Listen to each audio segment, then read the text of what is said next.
继续来看鸿海创办人郭台铭的副总统人选赖培霞，伊除了有上中国籍的争议又搁互逼讲赖培霞以心理咨询师的名义提供个人的咨询，80分钟的费用是23000块。台北市卫生局表示讲，若是有人检举内容违反心理司法，上济是当罚15万哦。赖培霞嘛伫面册铺影片说明，讲伫中国取得心理咨询师，佮有企业培训师的资格。也毋过，伊是强调讲，伊毋捌伫台湾提供服务，嘛无讲过伊是心理师。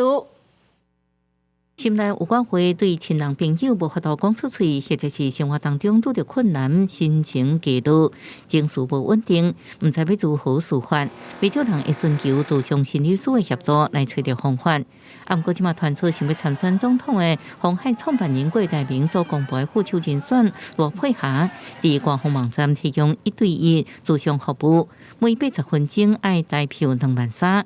伊个人小界当中经历也列出心理咨询师，互人质疑违反心理司法的规定。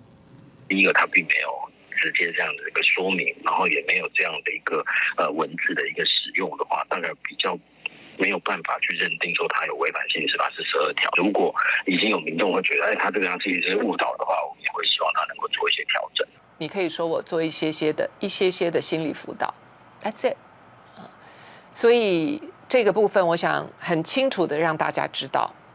我从来没有说过我自己是心理师。根据心理司法的规定，咨询心理师要是相关心理研究所主修咨询心理，完成1年实习训练，成绩及格，要摕到硕士以上学位，而且通过国家专技人员考试，摕到心理师证照，才能成为咨询心理师，而且要伫所属的县市主管机关申请职业登记，才能执业。咨询心理师工会专联会表示，最近陆续发现市面上有真侪人软法律漏洞。用陪开讲师或者是陪谈师或者是心理咨询师的名义进行心理咨询和治疗工作现象，互民众产生误解。一个护理师是这个名字，这样没有任何心理相关的一个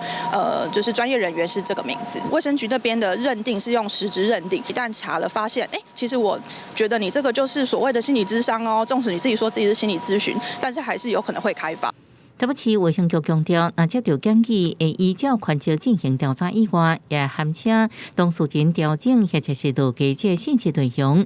违规的人上悬会罚15万以下。记者综合报道。